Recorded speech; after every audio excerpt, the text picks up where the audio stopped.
Halo adik-adik sekalian, hari ini kita akan belajar tentang pengantar ilmu komputer. Siapa di sini yang tahu apa itu komputer?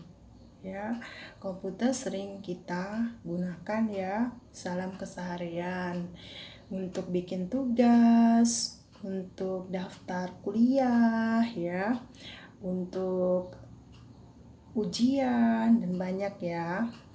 Oke, mari kita mengenal tentang apa itu ilmu komputer sebelum kita masuk ke mata kuliah tentang teknologi informasi. Kita bahas dulu ya tentang ilmu komputer. Apa itu komputer? Komputer itu alat deh ya, alat atau dalam bahasa Inggrisnya kita sebutkan dengan device ya.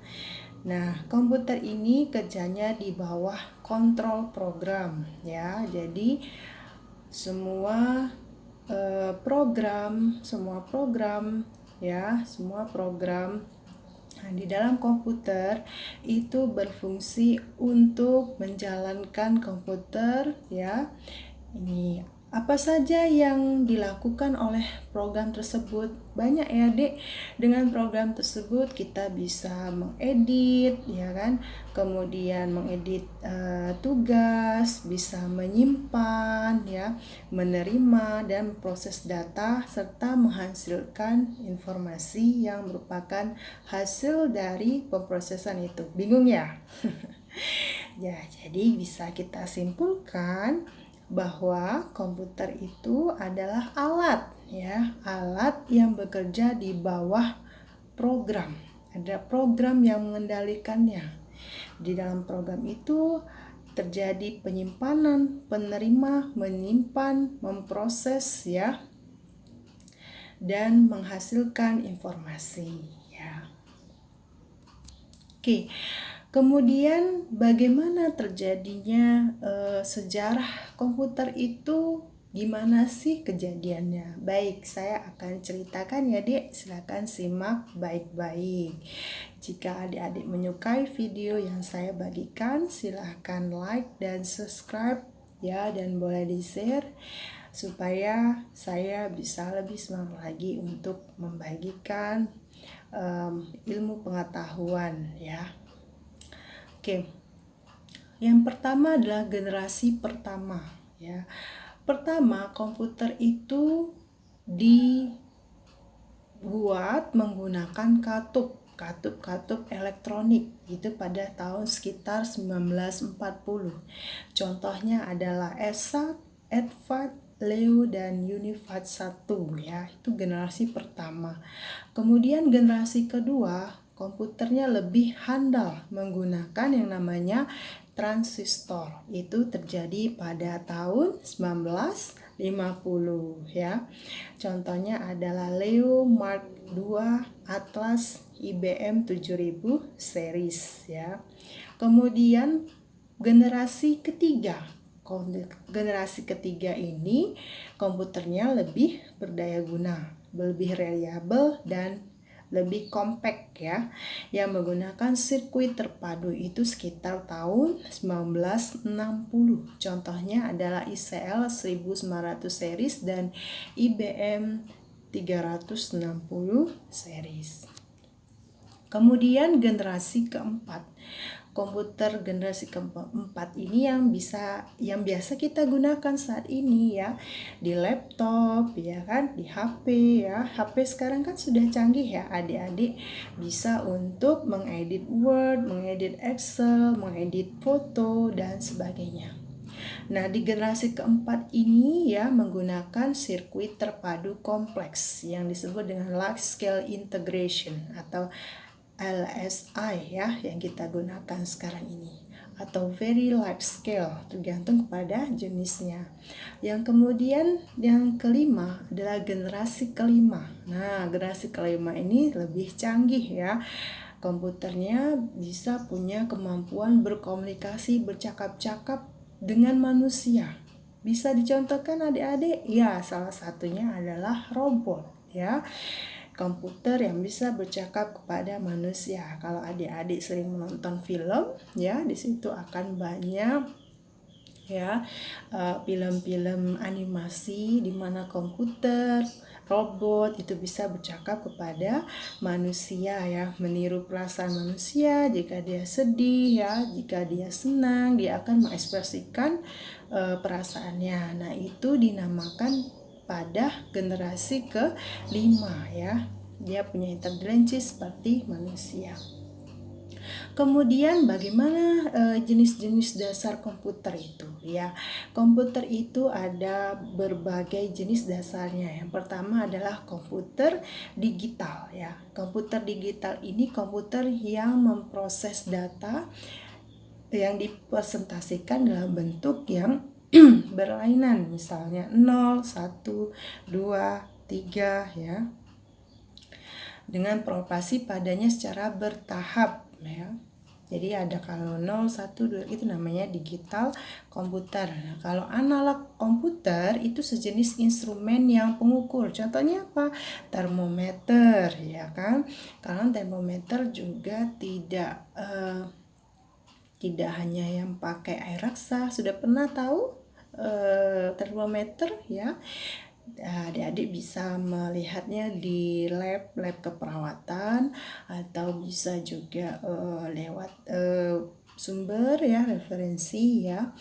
Kemudian yang lain lagi contohnya adalah voltmeter yang ada petunjuk pada lempeng bundarnya ya.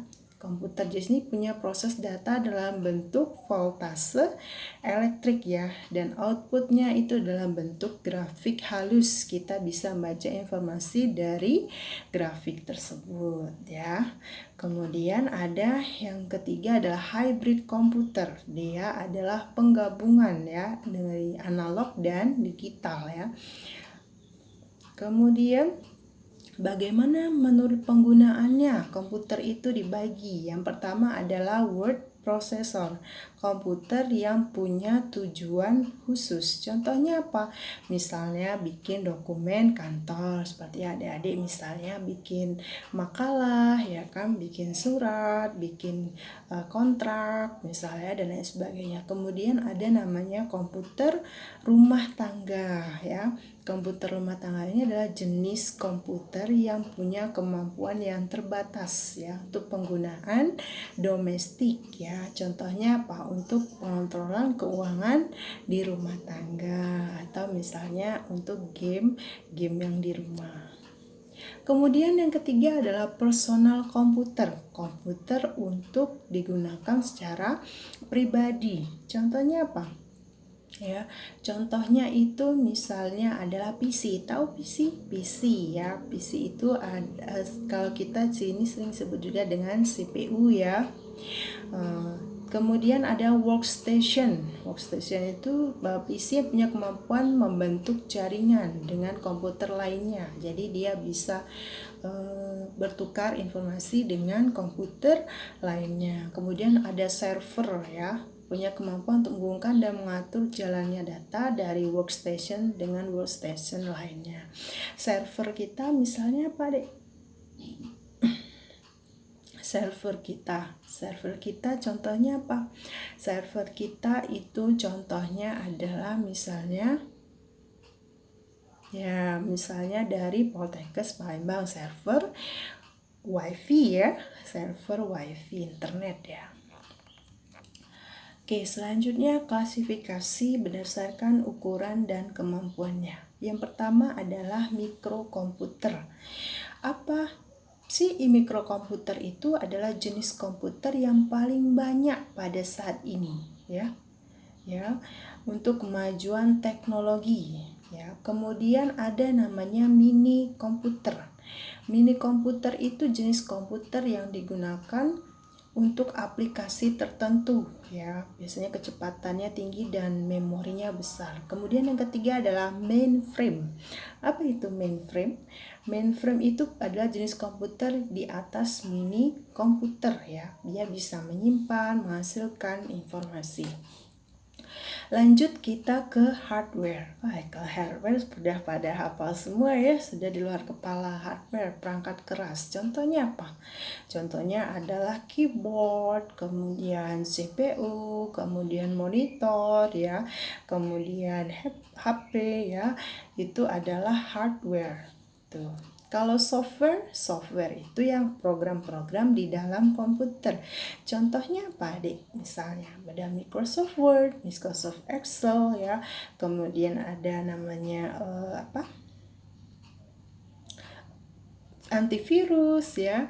Kalau kalian masukkan misalnya desain-desain, misalnya Photoshop ya, itu bisa juga. Kemudian software ini dibedakan menjadi software sistem dan software aplikasi. Apa itu software system? Software system itu dokumentasinya tergabung untuk mengontrol cara komputer beroperasi atau memberikan fasilitas yang melampaui kemampuan umum sistem tersebut. Maksudnya gimana sih ya? Software system itu ngontrol kinerja komputer ya. Kalau software aplikasi itu untuk praktisi yang khusus. Contohnya apa? Contohnya adalah aplikasi spesialis dan paket aplikasi. Ya, sudah jauh sekali ya kita sampai di sini ya. Coba disebutkan apa saja yang bisa adik-adik tangkap dari Ibu terangkan tadi ya. Jangan-jangan lewat-lewat aja Ibu tadi ngomong apa ya. Bisa diulang-ulang lagi di video ini, bisa kalian buka ya sampai kalian mampu mengingatnya. Ya, kita lanjut ke software aplikasi spesialis ya, yaitu program dengan dokumentasi. Ada pemrosesan. Dalam pemrosesan ini ya, ada instruksi yang dipatuhi di dalam komputer ya. Bagian mengerjakan ini namanya ALU, Arithmetic Logical Unit ya. Itu yang mengerjakan proses penyimpanan data, proses editing ya. Tuh. Kemudian output. Output itu hasil. Nah, setelah kita melakukan input, kita simpan, kita proses, pasti kita menginginkan output, ya kan? Apa itu outputnya? Outputnya itu bisa bentuknya soft atau bentuknya hard. Kalau hard kita harus print ya, menggunakan printer. Kalau soft itu cukup kita simpan filenya dan bisa kita lihat di monitor ya. Oke, komputer itu dibuat untuk apa sih? Komputer itu digunakan untuk apa sih? Tujuan dari komputer itu untuk apa? Komputer itu punya tujuan khusus dan tujuan umum. Tujuan khususnya apa? Tujuan khususnya adalah untuk menyelesaikan suatu tugas tertentu. Contohnya apa? Misalnya komputer yang khusus untuk ngurusin jam digital, ada ya. Kemudian untuk pompa bensin. Nah, pompa bensin itu kan kalau kita ngisi bensin, siapa di sini yang pernah ngisi bensin di pom bensin? Nah, itu contoh komputer juga. Karena dia bisa alat di pompa bensin tersebut bisa membatasi ya berapa liter yang akan ditaruh di dalam motor atau di dalam mobil kita ya kan. Kemudian bisa juga dengan pembatasan harga ya, alat itu tidak akan bikin kurang, tidak akan juga bikin lebih ya. Hebat dia. Tuh. Kalau manusia gimana? Kadang kan kalau kesenggol tumpah minyaknya ya kan, tidak bisa kadang-kadang bisa yang namanya human error ya kan. Kemudian tujuan umumnya apa? Tujuan umumnya untuk mengatasi berbagai masalah ya kan. Komputer digunakan untuk mengatasi segala masalah. Oke, begitu saja adik-adik. Kalau ada pertanyaan bisa ditulis di kolom komentar atau ketika bertemu saya, atau adik-adik bisa bertanya pada saat jam kuliah dengan saya. Mudah-mudahan video saya ini membantu adik-adik dalam memahami pengantar dari ilmu komputer ya. Terima kasih. Ya, jangan lupa like dan subscribe-nya ya. Dadah.